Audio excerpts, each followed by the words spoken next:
Thank you, everyone, for coming. I appreciate it. I know we have 2 workshops going on at the same time, so thank you for being in this one. This is actually going to be a little bit different than the other workshops.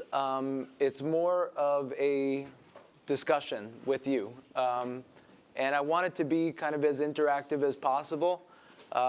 I'm going to be prompting the panelists after I introduce them to maybe start the conversation. But if you have questions, just raise your hand. Matt in the back is going to come up with a microphone. You've probably got the idea already. The microphones don't actually do anything, but we're recording the session. So we need you to use the microphone when you ask your question. OK. So the topic of the discussion panel is innovation programs at scale. You are looking at a set of program managers. I'll use that in quotes because they all have different titles. And they're among the best, right? They're doing the hardest, most difficult, most complex, most large-scale things out there. Literally, these guys have pretty much the largest programs in our portfolio. And they've been doing it for a long time. So this is basically, for lack of a better term, it's like last call at the bar for innovation knowledge, right? I want you guys, especially if you're just getting started with your program, I just want you to ask as much questions and get as much out of this as possible. Very informal, very casual. Just feel free to ask away. So let me just introduce everyone. Starting here closest to me, this is Genichi Kakafuda. He is the Global Open Innovation Leader at Syngenta. Syngenta's agricultural biotechnology type of company, right? So Kewan Milroy. Kewan works at SAP. He's the Director of Community Innovation. And SAP, big, large enterprise software company. You guys are probably all using it in your organizations. Next to Kewan, we have Andrew St. Clair. He's an innovation project analyst at Cisco. Everybody knows what Cisco does, large technology company. And then last but not least, we have Rob Poole from Quicken Loans. Rob is his title is Business Consultant and Innovation Cultivator. So again, just kind of want to get started. Panelists, you guys will kind of share the mic, so if you don't mind passing it between one another. And then also, did they say if yours are on or not to start? OK, all right, you guys are live. So one of the things that I want to start out with before we actually get into a conversation, I was at lunch yesterday, and I purposely sat down with a group of people that I didn't know. And it turns out that there were some new people just starting their program. And there was actually a prospect there who was just kind of getting a feel for the whole innovation space. And then Rob came and sat down. And Rob was just kind of doing his own thing. They were having a conversation. They started talking about engagement with their employees. And I tapped Rob on the shoulder. I said, this guy won the innovation award for engagement. And by the end of lunch, he was the star of the show. They were all asking him questions. Yeah, they were all asking him questions. They were super intrigued about it. So I want to effectuate that type of environment here, right? So let me just start out actually with that topic of engagement. So when you start out your program, this is pretty much everybody's first priority. People don't know what innovation is. They don't know how to get their employees engaged. That's actually what people come to Bright Idea for. So I just want to actually kick it off with Rob. And maybe can you just tell us a little bit about what your program does and how you facilitate engagement? Sure. So we started off with, let me just kind of take you back to why we have this weird name called a cheese factory, right? So we have a business consulting group that was put together in 2004 called the Mousetrap, based on the age-old concept of we want to build a better mousetrap. And we decided, let's have fun with that. And so that group goes out to the business. Their whole entire role is to find things that are broken, process flow, how to fix it, work with technology and that business unit to get it implemented and changed. So that was like one arm of the many different ways that we kind of solve things. But we wanted to make sure that we also had a way for our team members to be able to put their things in so that even if we haven't gone out and found this, that if they're seeing it first on the floor. They're the ones that are encountering it every single day. So we wanted to know from them, how can, we fix those things. And so the Cheese Factory existed initially as this small box called Process Perks, which was very, very poorly run. It had one person, I think, all the way through, even when we changed over to our branding to Cheese Factory in 2006. They had like one person or two people running it the whole time for everybody in the company. And it was pretty unmanageable. It was taking months sometimes to get the ideas. And as we grew as a company, we really started to prioritize the idea that these process changes, even if they're the small ones, are vital to changing our culture as a whole. We want everybody to know that when you come into our company, you have a voice in our company, that you have a stake in it, that we want you to be just as invested in us and our clients and the whole thing as we are with you. I mean, you invest a lot of money when you bring people into a company, between training and all the time you work on helping develop them career-wise. So and they spend a lot of time at your work. So you want them to feel like they want to be there. And the moment that they are invested in that, you've got them hooked. The only good things come from that. So from the top down, Dan Gilbert, who is our owner, you may know him as the Cleveland Cavaliers owner as well.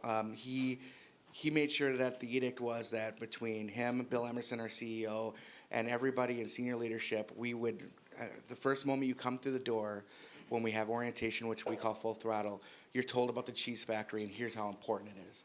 And then we have a culture day called Isms Day. We have 19 different cultural tenets that we try to basically impress upon new team members. In that day, we use Cheese Factory all throughout every one of those isms to show you how it connects to your everyday life. So we've really branded it from the moment you come in the door. And it's not just a suggestion box. It's really a part of what you are when you're a part of our team. And just one last real brief thing about that is that when we go do that, we're not necessarily like, oh, you got to go put this idea in and that's all there is to it. We don't like make it forced, but we make it feel like it's something that makes you a part of what we are. Like it makes you feel like you are belonging and you're not just that new guy or a girl or whomever. And we say, woman, sorry. And we say to you straight out, directly, look, don't feel like you're the first person or you're like the new person that has no idea what's going on. You have fresh eyes. We have been looking at the same stuff for 10, sometimes 15 years, and we see it one way. You can come in and the moment you question it can unravel why we've been doing it forever the same way. We say go from a status quo to a status grow, and as a static environment is not one that's going to grow. So we want new people to be challenging us every single day. Yep. So that's a fantastic mindset, I think, just to start out with. Rob, can you maybe talk a little bit about the playfulness of the Cheese Factory and also some of the tactical things that you guys do to effectuate engagement with your employees? Sure. So one of the things that's a barrier to entry, even after all of that, you're still, you're new, your brain's a little buzzing from all this stuff we've been making you sit through. And you're probably like, man, I don't know how I'm supposed to move about and do all this stuff, and I don't want to put an idea out there that makes me look dumb. And we hear that all the time. It's, one of the barriers to entry is that everyone's going to be looking at your idea in the Cheese Factory. It's open to the whole company. So if you put something in that might not be really impactful, I'm going to look poor in my leader's eyes or whatever. So we felt like part of that is that sometimes it just seems really serious. So we tried to break that barrier down. In the whole concept of branding this whole Cheese Factory and Mousetrap thing, we have a mascot named Simon, who is a mouse. We actually have a mascot costume, but he's also an animated mouse. And so the entire look of our Cheese Factory is animated and whimsical, and he's got different costumes he wears. And when you win like the best ideas, the cheese of the month, as we call it, we bring Simon out to your business area to celebrate and give you your prize, which is we give prizes every month for the top 3 It's like 150 for the first one and 50 for the next two. We give an award for the Ambassador of the Month, which is the SME or the business leader that went in and really took the initiative to drive stuff the most that month. And then we have a Rookie of the Month, which if you're brand new, you've been in the company only 90 days, we want to make sure that if you've been in there and following what we've been asking you to do, that we're taking care of you as well, and propping you up for that. So we have a Rookie of the Month, and we give them we create a little baseball card, so it looks like like an old rated rookie card or something like that. So we do that kind of stuff, and then we always try to find other ways to keep everyone involved. We've had competitions the last couple of years called Cheese Madness, and it's like March Madness in a way, but like basically the concept was we wanted to get 2 years ago, we weren't at this level of participation. That was one of my big goals to change. Was we've had all these people, we talk to people up front, we're not always getting everybody in. So let's create a volume contest that's not really concerned necessarily about huge wins so much as just getting you in for the first time, and put a bunch of prizes around that. So the competition was based on, if you submit ideas, you get points for submissions. Whoever gets the most amount of points from those submissions and other factors, essentially gets you to a tournament where you play head-to-head with people, and then the winner got a grand prize of $1,000, and this year was actually $2,500. So what we did was we took our total participation rate was closer to about 35%, and then I think we were at somewhere closer to 60 now. So. Yep. Yeah, so lots of creative stuff here. 60% of employees, right? Yep. And how many ideas do you have in the cheese factory? Since we started with Bright Idea, we're at 28,000. Right. So yeah. So engagement. I mean, it's some of the things that he's talking about may sound a little bit overboard, but the creativity there. It's a culture of innovation, and I hear people use that term all the time with us. We want to facilitate a culture of innovation. It's embedded. People love it. It's their day job, right? That's what everybody strives for. I want to get some questions from people around engagement, but before I do that, Kewin, can you talk about the difference between getting engagement from your internal employees versus your customers? Kewin has a program where SAP collects ideas on their software products from their customers directly. So can you maybe talk a little bit about the distinction there and how you go about getting engagement from your customers? Is that harder? Is it easier, et cetera? Yeah, so quick background is that we started off with basically trying to solve the customer engagement problem online. So we set up an external site that our customers can submit ideas based on our products. And it's doing well. We've got like 25,000 ideas, and we've probably had over 200 products throughout time. But we wanted to expand out of that use case, and so we moved into actually contests with students and that sort of thing. But then we also went internal. And running them is night and day. I'll definitely say that. The customers, it's existing customers talking about existing products, so they tend to be already bought in and very familiar. They don't need incentives. They just be happy if you implement their idea. So they don't want to win a car or even a meeting with your CEO. They just don't care. They just be happy if you solve their problems so they can tell their internal customers they can continue with some great solution. Internally, the big difference, actually a lot of learning lessons there. I mean, I'd say the first rule is run a small pilot, because whatever you think, no matter what you predict or what anyone ever tells you, it's totally not the case. And until you run something end to end, you'll never know. And start off small. And a lot of things we found were, organizationally, you get things where managers say that let's be innovative to everyone, but then, and that's passed down, communications and all team leads and everyone supports that. But then you get a developer who comes to you and says, I have an idea, but I was told not to participate by my team lead. And so there's a lot of reasons for that. One big one is, of course, management said, let's be more innovative, but they never said, oh, you can, lighten up on some of your deliverables. If you lose a person or two for a month, yeah. So that's been a big one. And then the other part is about engagement, learning the difference between, I love this comparison. If you look at technology in the curve, we've since 0, it's like all these technology is, the book, writing, and then, computers, and we just got this exponential curve. But you look at how we organize groups and businesses. You look at, you have your CEO and then some commandants and everything, and it's exactly like the Roman military.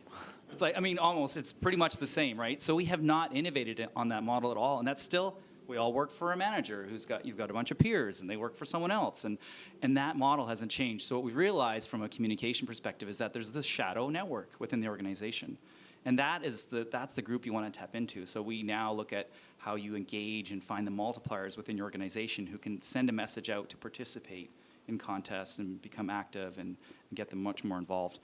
That's been a big learning exercise, especially at SAP, 80,000 people, global organization. People in Africa, employees in Africa, they do a lot more via email. People in Germany do a lot more things when it's face-to-face.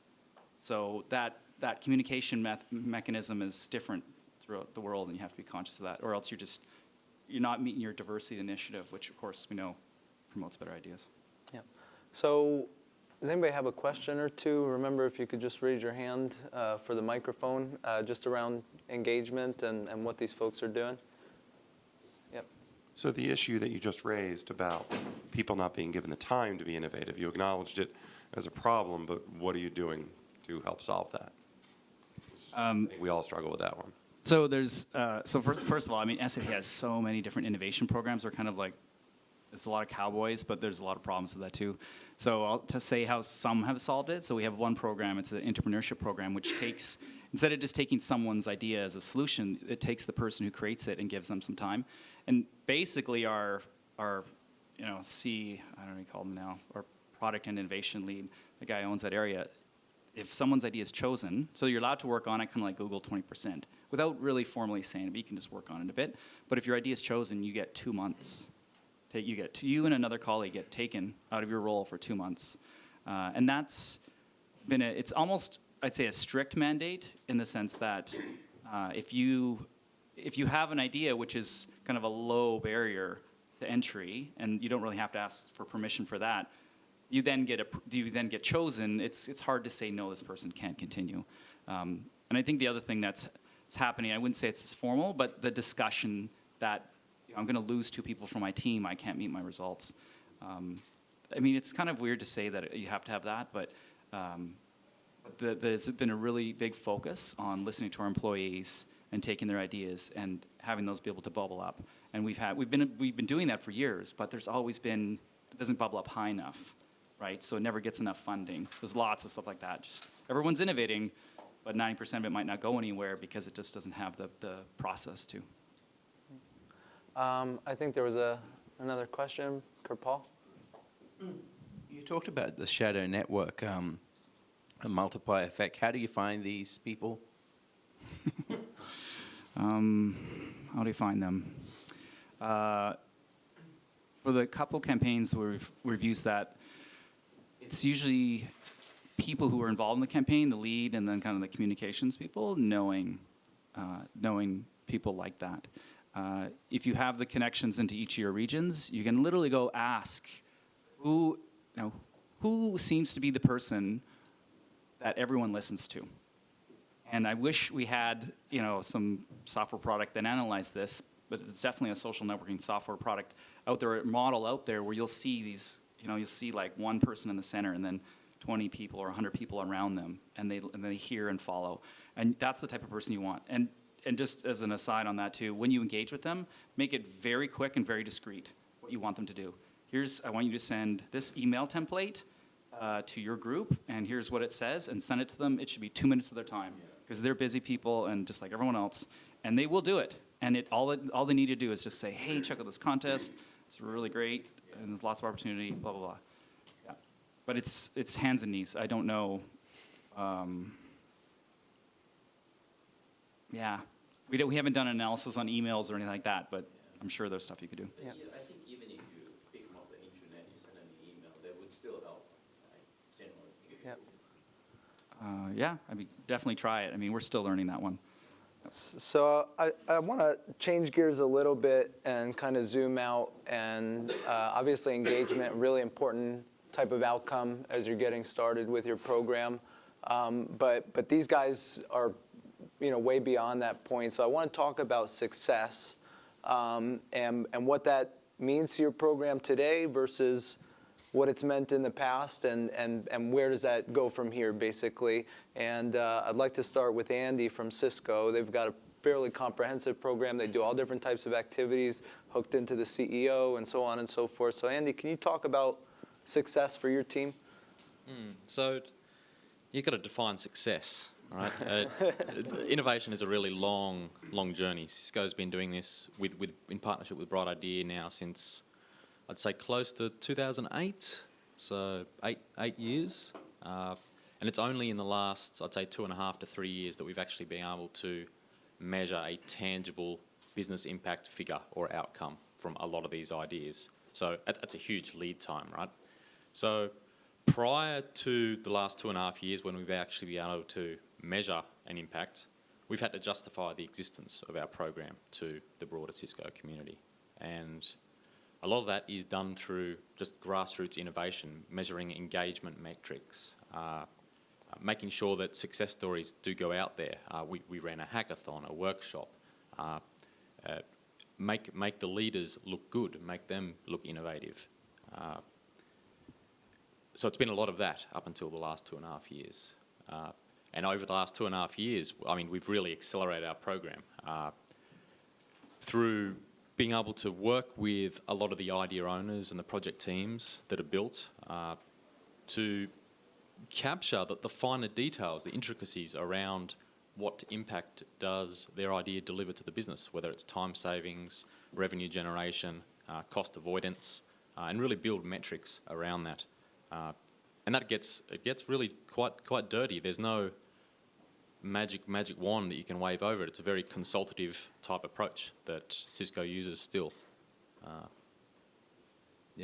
Yeah. I'd leave it at that. And so actually speaking of the kind of dirtiness of trying to find and measure outcomes, Genichi here, he's also doing a variety of activities, and he deals with people across the globe.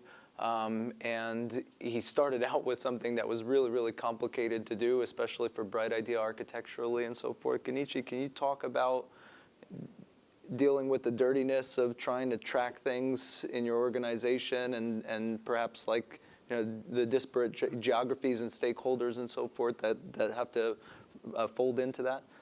Sure. So we work with, we use Bright Idea as an internal crowdsourcing platform.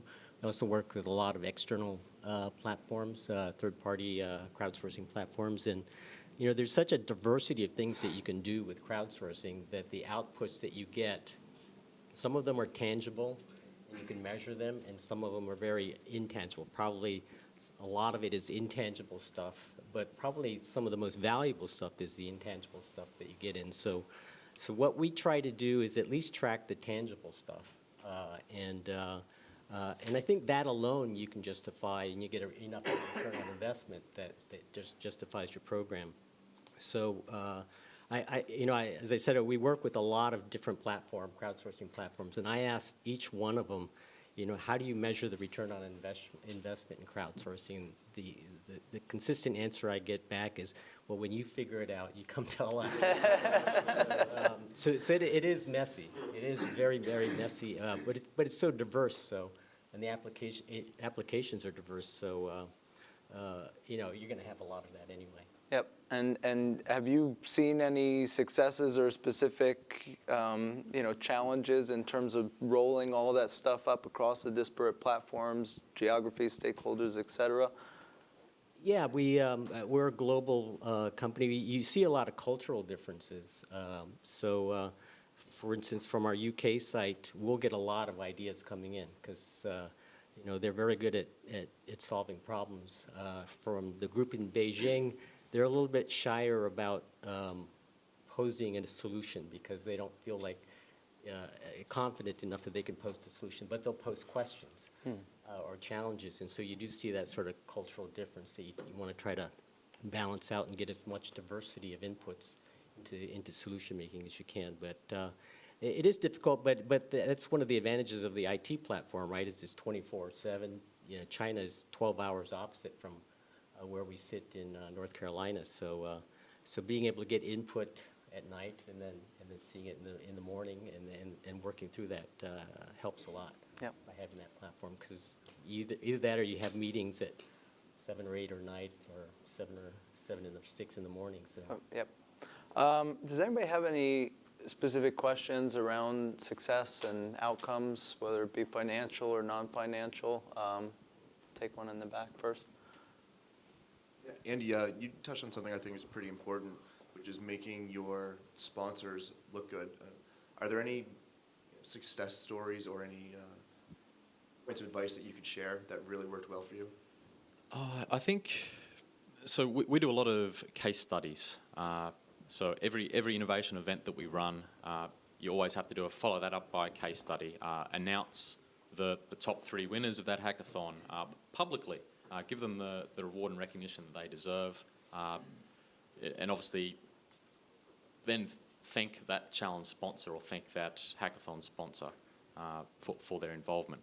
And I think that raises a bigger problem, is that in innovation, in any innovation activity that you're going to want to run in your businesses, it's obviously critical to have that sponsorship buy-in, because they're the ones that are going to be able to support you, not just from a communications piece in that front end of innovation, the fun stuff running the hackathons and the workshops, but flipping across to the back end of innovation where it gets dirty. That's where you actually have to implement the ideas within the business. You have to track down the SMEs, the engineers that can actually do the work. You have to connect the idea team who might have a great idea. You've got to connect them with the builders, the people who can actually do it. So yeah, does that help? Yeah. I think there was another question up here. Thank you, everyone. Have any of you been on the ground floor of kind of implementing and launching the Idea Center? So like day one, here is the Innovation Center within our company. And if so, what are some key learnings that you've had along the way? Yeah, I think a lot of these guys are at the center of that. I don't know, maybe Rob, if you want to start, you had an interesting start.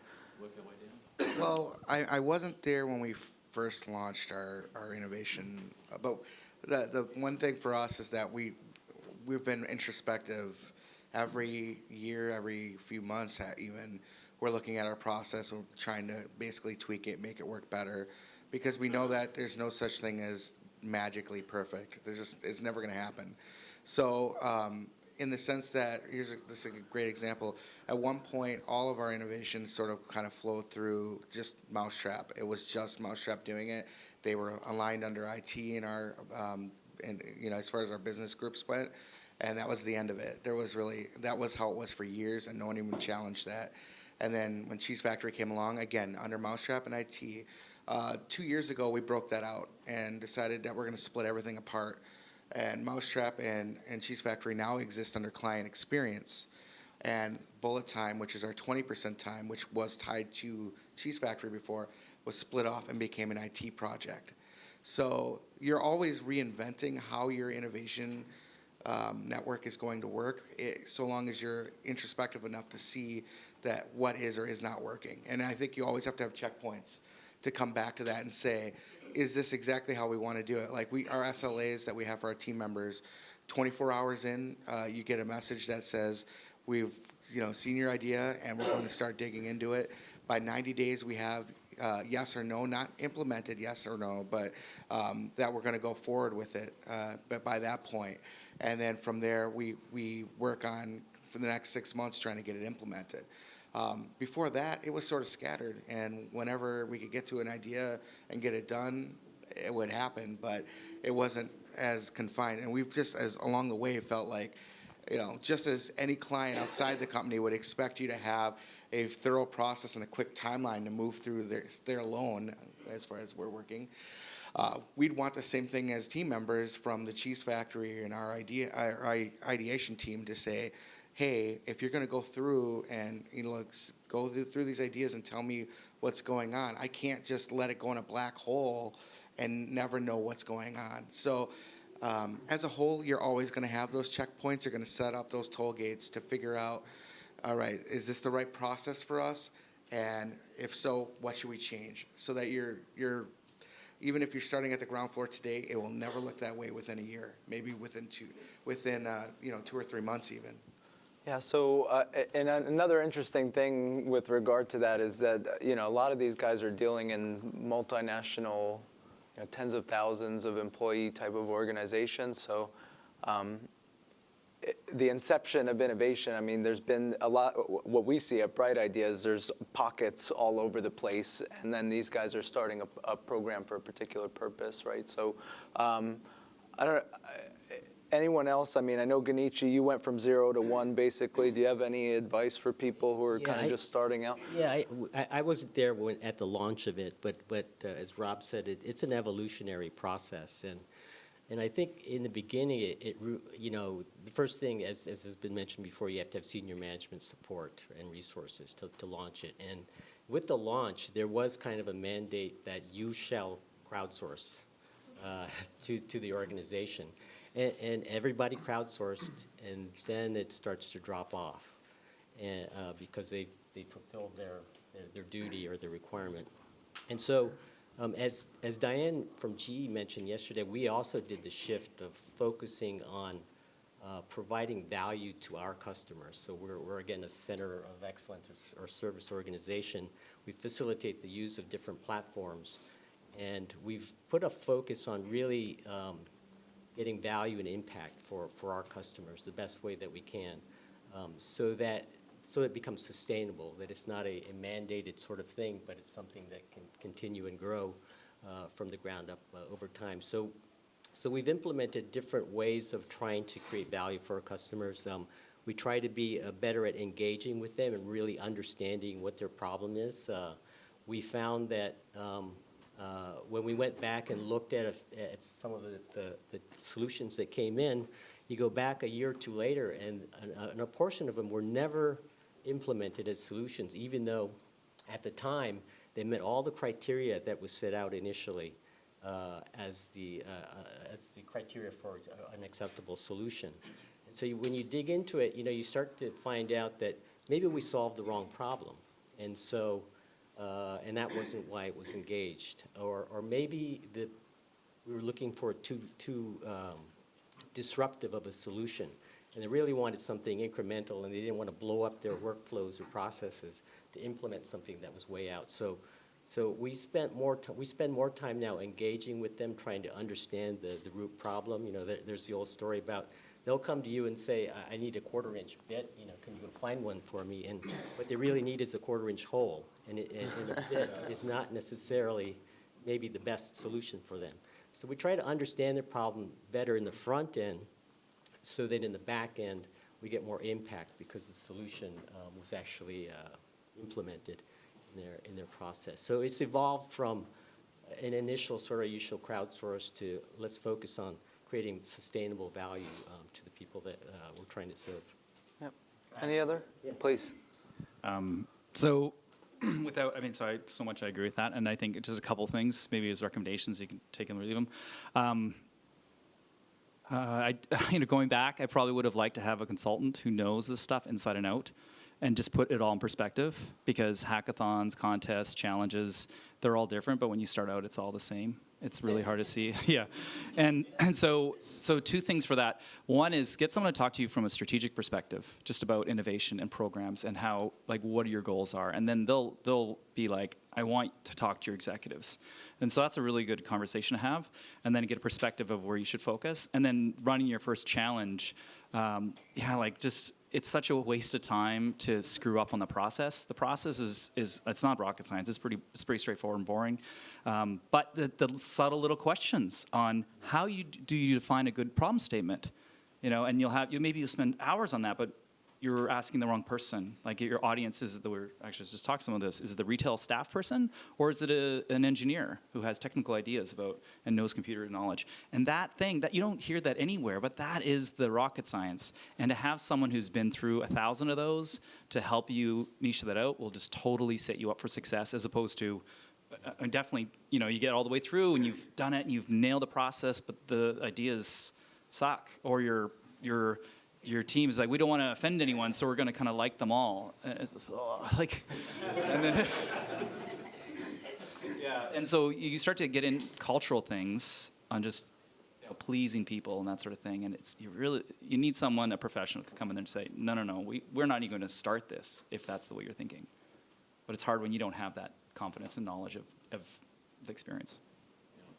Yeah, I mean, everything these guys just said, just start small and scale. I think there was an analogy that was used earlier today, which was to dial in the radio. It's like you have to get that perfect channel before you turn the volume up. And that's what it's all about. It's interesting. Cisco, we're obviously a centre of excellence as well, but we've developed a franchise approach, very much like McDonald's. We've set up little teams around the Cisco business, and we're helping them to dial up the volume as well, so that they're running their own programs, and they just all report back up through us centrally. And we just check off the business outcomes, verify that dollar figure is indeed correct and verified, and just feed it up the chain. So, yeah. Yep.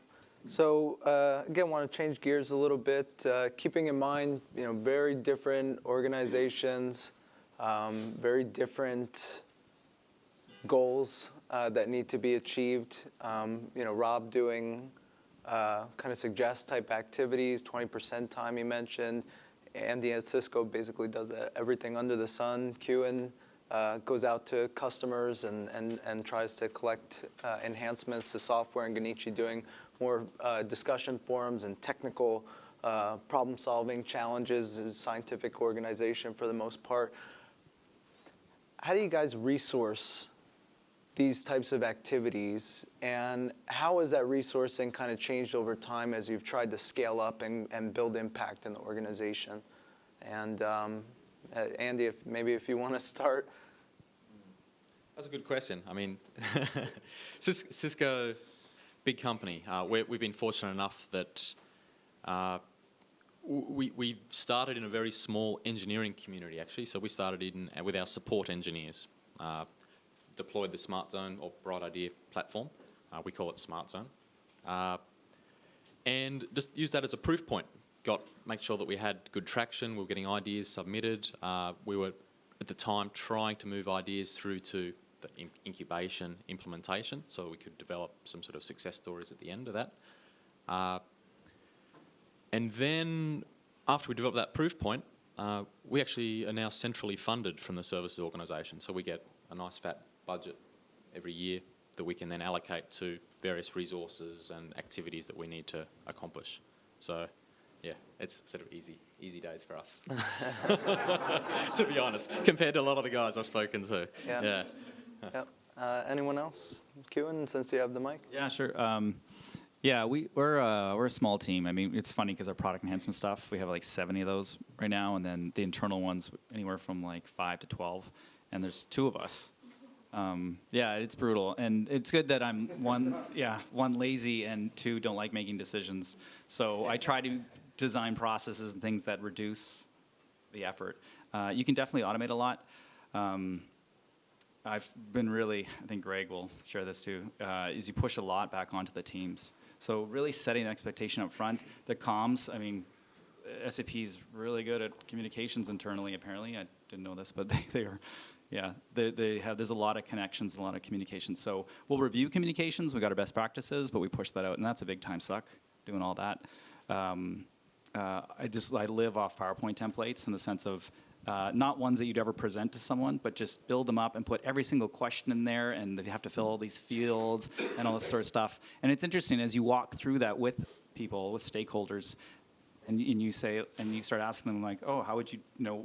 Like the first question I ask is, they all first of all want the platform and how they can customize it. So I have to reel back and just say, what lever do you want changed at the end of this? And they're like, oh, like what do you mean? And I want a bunch of ideas. I'm like, no, like what's your business lever? Forget innovation.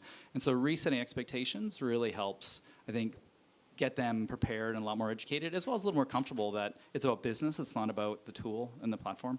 And then what happens is a lot of stuff just flows, I think, from that.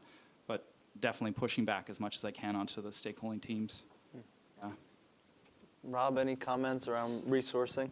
So our team is about 8 to 10. It seems to fluctuate when people go and change roles and whatever, but all of us handle the stuff that comes into our ongoing challenge all the time. And then we run, so we do a lot of almost everything. So we have pitch day, we have a challenge for bullet time, which is our 20% time ideas to come into. But what we do with everything outside of pitch day and maybe one other initiative like Summer of Cheese, which is our pitch day for interns that come in during the summer. Outside of like a few of those big things, we basically set up targeted challenges that the business area has to run themselves. So I'll put I go design the whole thing based on what they're looking for.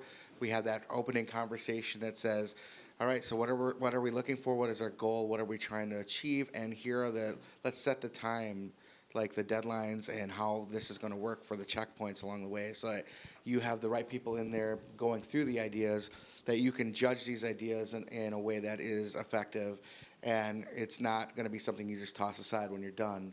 Because that tends to happen when you build out a lot of challenges, is that the business owners are really super into it in the beginning, and then when the work part comes along, they're not as thrilled with it later on. So keeping them engaged is always a trick. But I try to stay, after I built it and we've gone through that initial basic tutorial and walkthrough, I try to only do check-ins and let them actually own it's their own product at that point. I mean, they're going to have to be the ones that take whatever they decided was the idea they liked and push it towards implementation and prioritize it on their end. So I'm only there to hold their hand to some degree, and then from that point, they need to run with it. So a lot of times that's how our targeted challenges work out, where we're just, we got to basically set the parameters up front for everybody. But once you get that point and everyone feels pretty comfortable with it, it's pretty easy to get to the end. It's just a matter of whether or not we can get it implemented in a timely fashion. Speak to a little bit. So we, while we're considered mature, we still have a long ways to go. And so I think it's important for us to be directly funded. And so we actually support all of the challenges that we run, because we're still trying to break through across the organization and change the culture of the organization to use these types of tools for innovation. We also help manage innovation process called TRIZ. I don't know if everyone's aware of it, TRIZ, but there's an exercise that you go through. It's called ideal final result. So we went through the exercise of figuring out what is the ideal final result for our group, and we realized that the ideal final result was that we don't exist anymore as a central service organization, because it's embedded into the culture of the organization to use these tools. But we're still a long ways off of that. And so I think it's important to have your own sort of central funding so that you can keep this rolling until it catches momentum, a lot of momentum. Absolutely. Okay, so any questions on resourcing the program? Greg, I think you have one here. So I think that most of us would agree that innovation as a whole is ideation, creativity with execution, right? And I think it feels like execution is pretty much everyone's problem, right?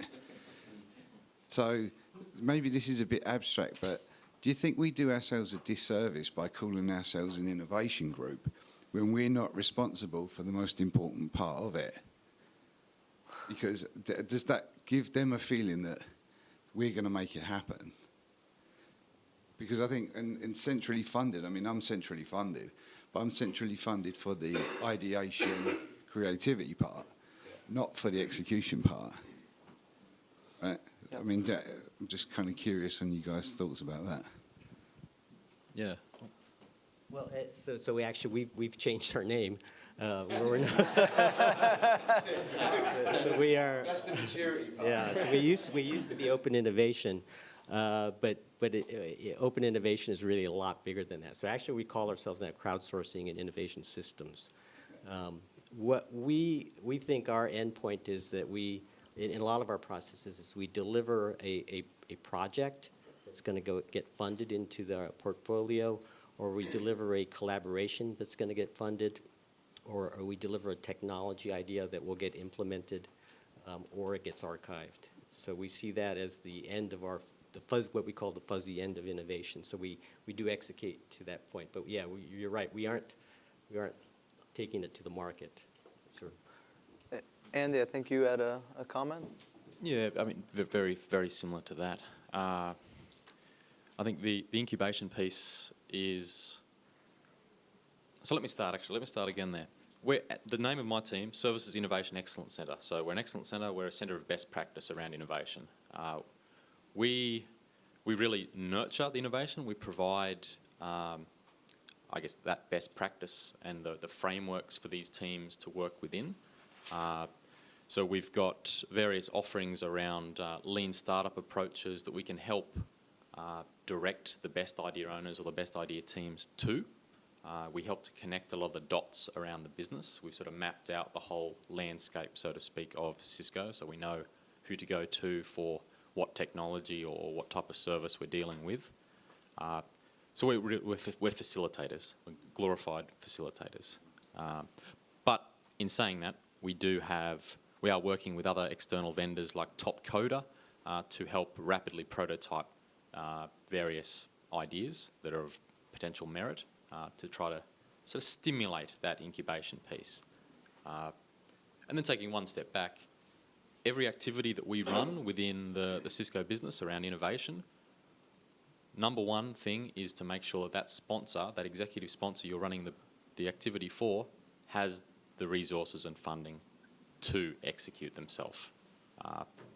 And then you obviously need to make sure whatever activity you're running is targeted so that it aligns with that sponsor's strategy, because otherwise you'll be shooting from the hip. And So it sounds to me like you need to come up with a cartoon mascot and some whimsical name for your team so that nobody knows exactly what you're supposed to be executing on. So we are in I have to say, we're in a severely unique position at Quicken Loans. We don't have to put ROI behind our stuff. One of our isms is numbers and money follow, they do not lead. So we try not to drive everything based on financial return on investment so much as we're trying to drive like, all right, is this going to make our life for our team members better or our clients? You know, the other thing too, right? Some of these things will directly affect our clients because that experience, whether you're a team member or you're a client, drives our business as a whole. You know, I really truly believe that having the cheese factory and having that voice leads to happier team members, which leads to winning the computer world's best places to work, which then that happiness leads to people being more invested in their work, which then and really, really providing an enjoyable experience for clients, which then leads to 9 J.D. Power Awards for, you know, best servicing and best mortgage origination in the country. And I think that all plays a role and starts right through the Bright Idea application in many ways. So, yeah. Yep. So only have about 10 minutes left. Sorry, go ahead, Noam. I would actually just preface, if you guys have any questions, let's use this time now, whether it be starting the program, objectives, outcomes, et cetera. Let's just take whatever questions you'd have at this point. So Noam, you have a question? Actually, mine's not so serious. How did you come up with the name Cheese Factory? Well, Cheese Factory was, so the whole we built Simon around the mousetrap name, you know, the Build a Better Mousetrap thing.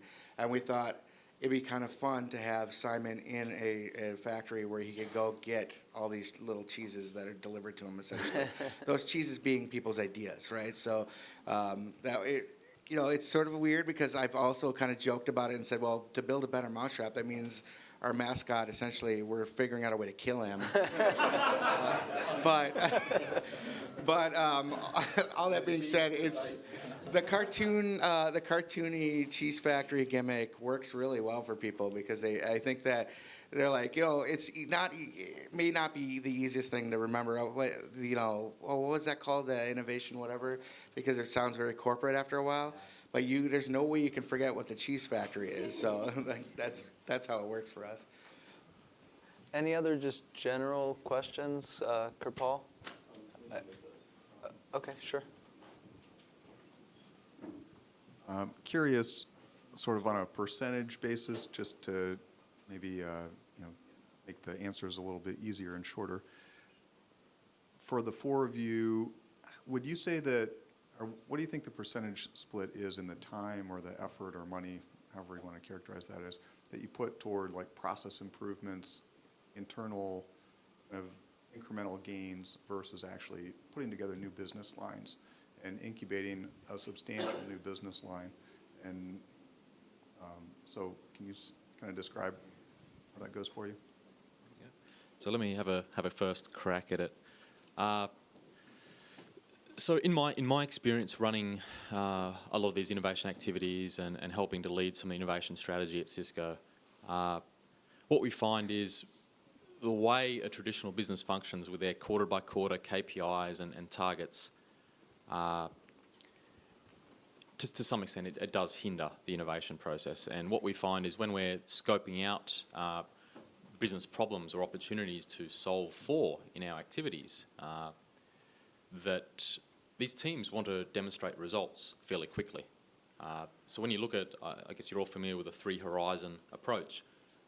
Horizon 1 is a huge focus area. It's low-hanging fruit. It's process optimization, process enhancement, product enhancement, I guess. And it can be capitalised on fairly quickly with real business results captured and articulated. So in terms of answering the question, percentage-wise, we find, I'd say, a good 80% of our activities are in that H1 bordering on H2 sort of area. And that's where we can demonstrate real results. I mean, 10-minute engineer time saving scaled across a 70,000 person employee base is massive. Yeah.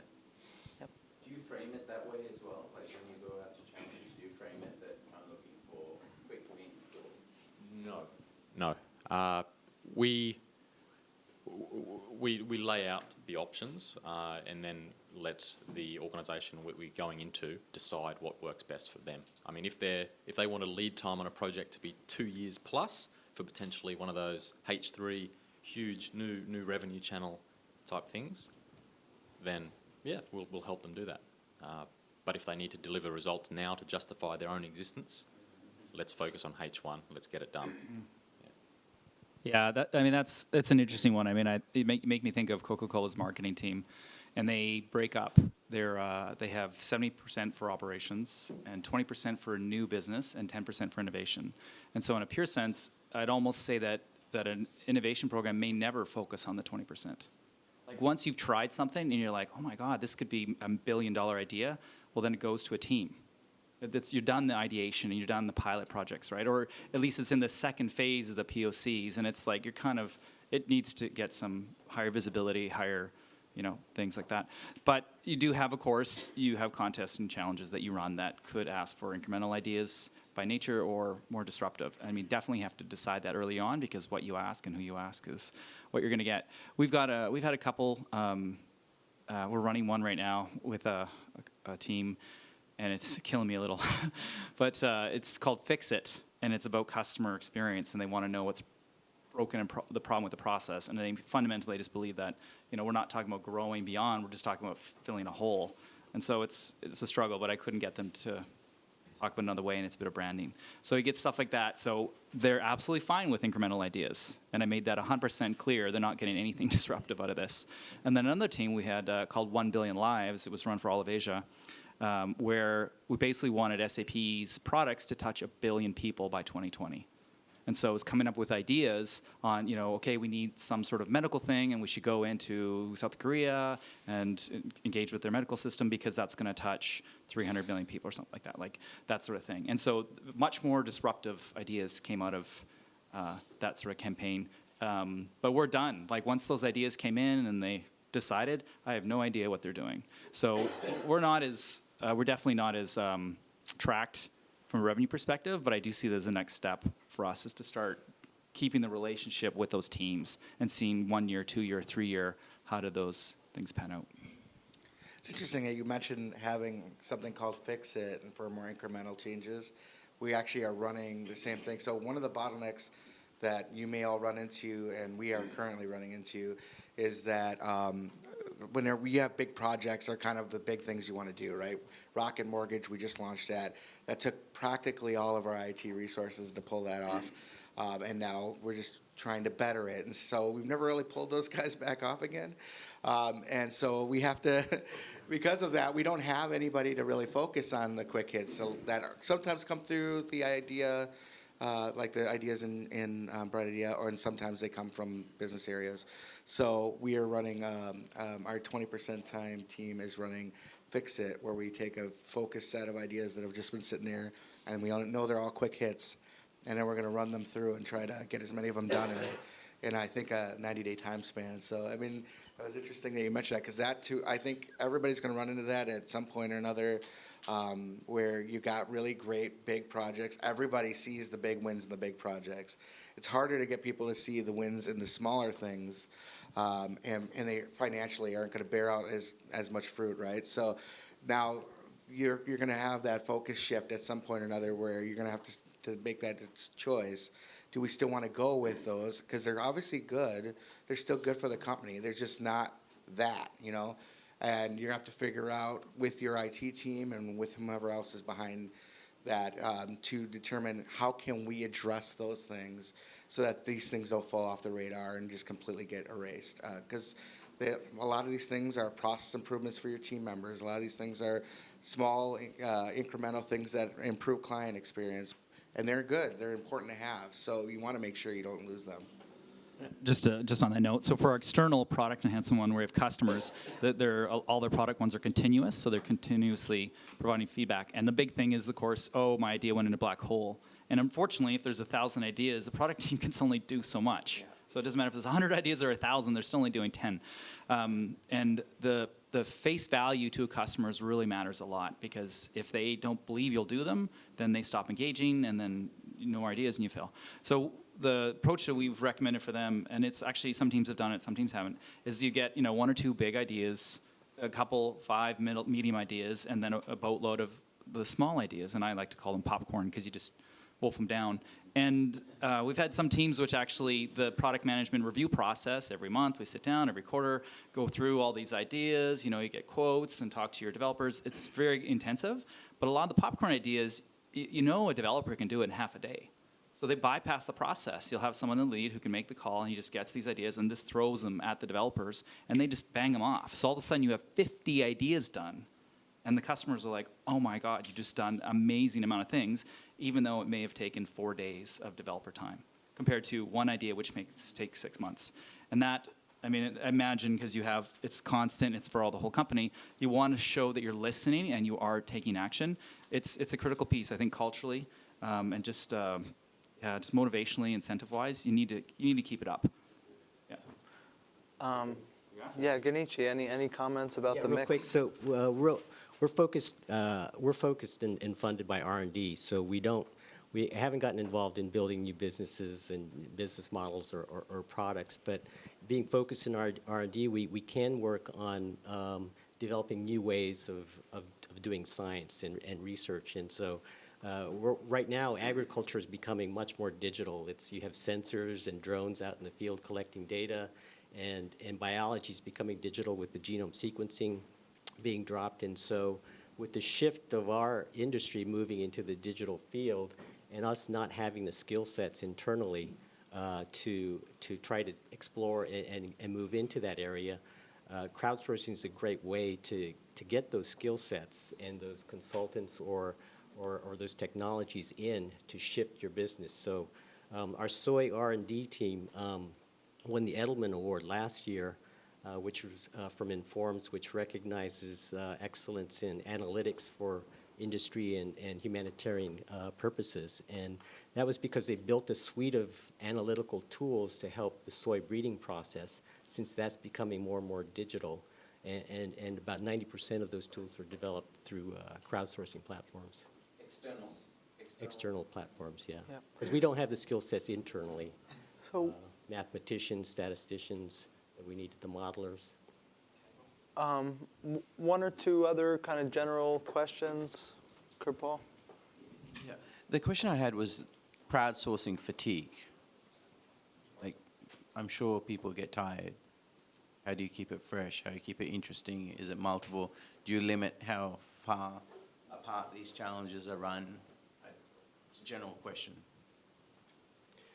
We're working with Kara right now for us to develop a custom tool for us that allows us to manage alert systems so that our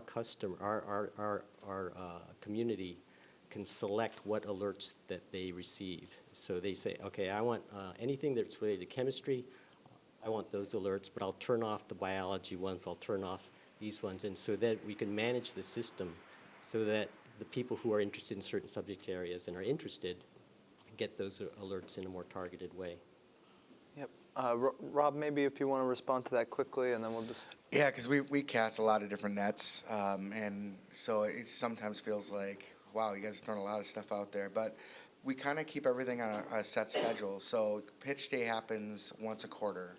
You have the always open challenge is always open. So you may, if you participate in pitch day, you may not have something to put in that always open challenge. So, we're just trying to get something out of that person that might not have put something else in. And anything targeted is specific just to a business area. So a lot of times that alleviates it because we're not always running a targeted challenge, in that same business area. And if we do, it's very short term. So I would say if you're worried about it, like make sure that your audience isn't included in 100 things at once. If they're, because always open challenges for us, they'll always be there. But like when we do a banker targeted challenge, the bankers are just that month, they're probably not going to put a whole lot into the always open challenge. So we're cool with that because they're participating in the targeted challenge, and that's really what we want their focus to be on, and that's okay. So I think as long as you kind of keep people on a set schedule for the stuff that is for everybody, and then only use short time frames for the targets, people typically feel like they don't have to be in everything at once. They can just pick the one that they want to be a part of. Yep. Do you advertise, how often do you go out and say, look, we've got this open innovative challenge out there, or do you just do it once? I'm just saying. Sure. We do, outside of the Cheese in the Month email, the only time you really hear a lot from us, like we'll come out and talk to different business areas during a quarterly meeting or something like that, but we don't really make it well, let's get it in their face for the whole thing. It's like usually 5 minutes of fun and we give them swag, and they feel like, all right, cool, it's awesome that they came because they gave me all this free stuff.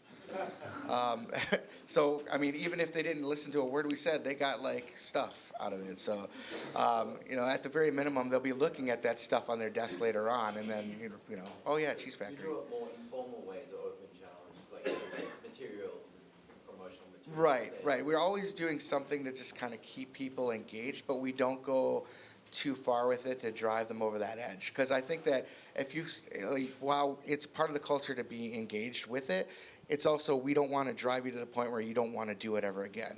So there's a fine line always there, but I feel like if you keep it fun and you don't and you keep the ones that you really, that are open to everybody on a time basis that they know, all right, it's that time again, so I guess we're going to be seeing this. They don't feel as overwhelmed by it. Yep. So I know everybody's itching right now. Real quick, one piece of critical advice for those who are just getting started on their journey, and we'll just go down the line here and then conclude. There's success in every failure. And I say that because even with Cheese Madness, we got all of that participation, but out of all those ideas that we got, there weren't a whole lot that were amazing that we wanted to implement. I mean, so nothing more than our normal implementation rate. So we have to completely go back and revamp it, but we still saw the success of the participation rate. So now we can build on that and come up with something better the next time around.